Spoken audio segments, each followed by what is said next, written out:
Hoje a gente vai mergulhar em uma das histórias mais impressionantes e, por que não dizer, trágicas da Bíblia, o livro de Reis.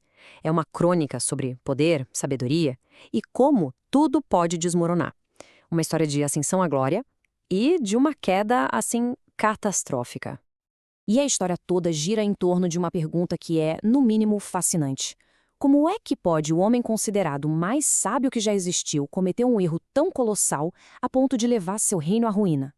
Esse é o grande paradoxo do rei Salomão que a gente vai desvendar. Ok, então só para a gente se situar rapidinho, o livro cobre um período de mais ou menos 120 anos. E a ideia central, o fio condutor de tudo, é bem simples. O destino da nação está diretamente ligado à fidelidade dos seus líderes à aliança com Deus. É a régua que vai medir o sucesso ou fracasso de todo mundo ali. Então vamos lá. A nossa história começa no topo, no auge. Salomão, o filho do famoso rei Davi, assume o trono e dá início a uma era de paz e prosperidade que Israel nunca tinha visto. Foi, em todos os aspectos, uma verdadeira era de ouro. E qual era a base de todo esse sucesso? De onde vinha tudo isso? Bom, tudo começou com um único pedido que ele fez a Deus. Ele não pediu riquezas, nem poder, nem vida longa. Ele pediu sabedoria para governar o povo. E esse pedido, nossa, isso mudou tudo. Deus deu a ele um dom de discernimento que se tornou lendário no mundo inteiro. E essa sabedoria não ficou só na teoria, não. Ela foi testada de uma forma brilhante. Lembra daquela famosa história das duas mulheres disputando um bebê? Foi um golpe de mestre. Salomão não precisou de provas ou testemunhas. Ele só usou o profundo conhecimento que tinha da natureza humana.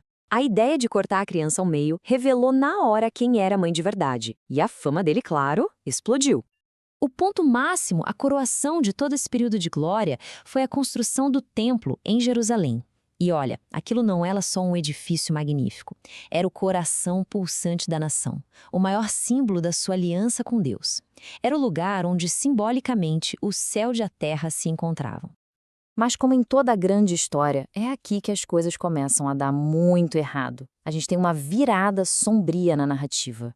Porque a mesma grandeza que marcou o início do reinado de Salomão, ironicamente, acabou plantando as sementes da sua própria ruína.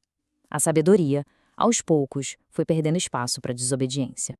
Olha só o contraste. A lei para os reis de Israel era bem clara: não acumular cavalos, ou seja, poder militar, não acumular ouro e prata em excesso e, principalmente, não se casar com mulheres estrangeiras que poderiam trazer outros deuses.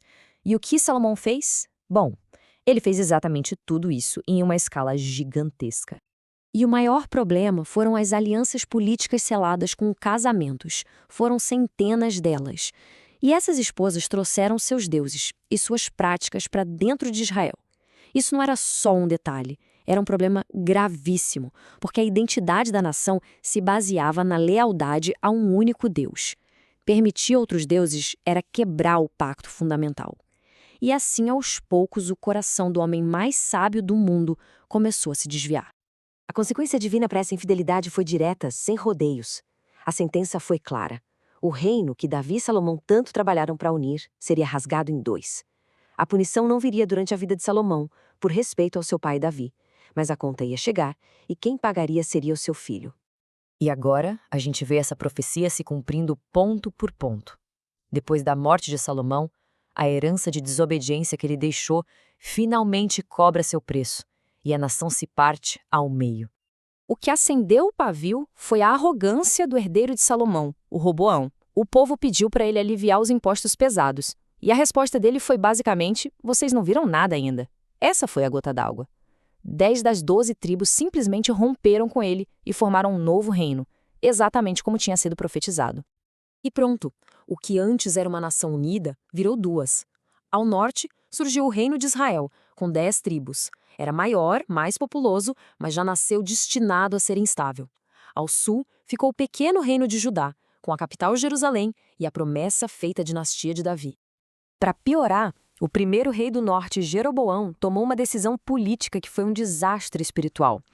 Com medo que o povo voltasse a Jerusalém para adorar no templo e acabasse se unindo ao sul de novo, ele criou uma religião estatal alternativa, com direito a 2 bezerros de ouro.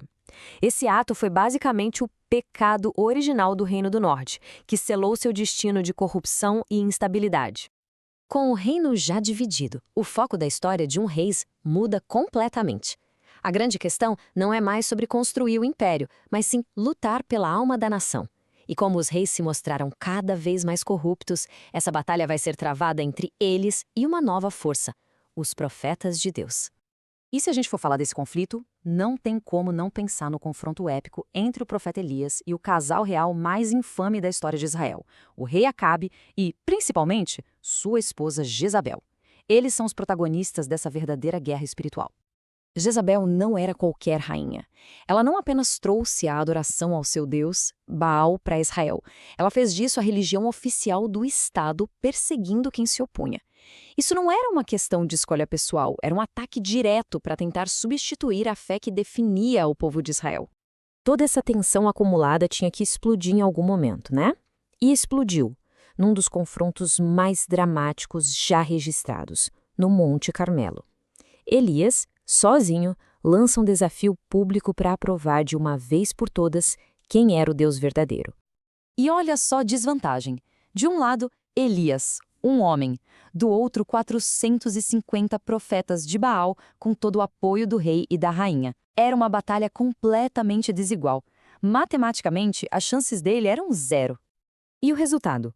Bom, depois de horas os profetas de Baal clamando ao seu Deus sem nenhuma resposta, Elias faz uma oração simples, e a resposta vem de forma espetacular. Fogo desce do céu e consome o altar. O poder de Deus foi demonstrado de forma clara e definitiva. Fim de papo. Então, o que a gente tira de toda essa saga? As mensagens de Reis são incrivelmente atuais. A história nos mostra que a integridade dos líderes importa, e muito. Que não dá para construir algo gigante em cima de uma base podre, porque uma hora desmorona. E que mesmo nos tempos mais sombrios, sempre vai surgir uma voz da verdade para desafiar a corrupção. E no fim, tudo isso nos deixa com uma reflexão. Salomão construiu um templo magnífico, um legado de pedra e ouro, mas abandonou os princípios que deveriam sustentar tudo aquilo. E isso nos faz pensar, qual é a verdadeira medida de um legado? São os monumentos que a gente constrói? Ou são os princípios que a gente defende? Fica aí a pergunta.